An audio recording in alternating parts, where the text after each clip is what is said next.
I wanted to ask you about the Local Composite Index, Yes. which is so important to jurisdictions Right. in Northern Virginia. You had a meeting with leaders Yes. today about it. It didn't sound like anything came out of that meeting in terms of a commitment to not freeze it. If you're not going to freeze it this year and let the $34 million flow to Loudoun County, can you make a commitment now that you will make sure in future budget cycles it will not also be frozen again, putting us in the same situation we're in this year? Absolutely, for the future. I'm looking at ways to try to reverse that this year. We've been spending the last couple of weeks solely focused on the budget.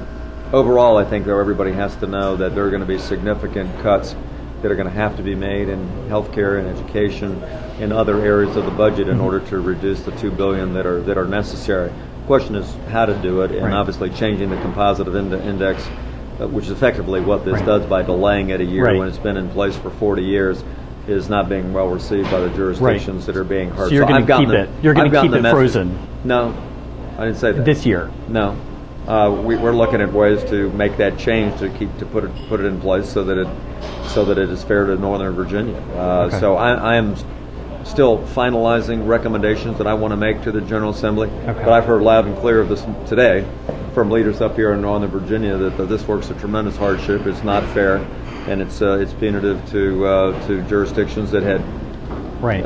been hurt on the other side of the Right. equation in the past. So I'm looking to see if how we can undo that and make up the money somewhere else. So All right, we should thanks, still be guys. We've hopeful, gotta get right? going. You should, absolutely.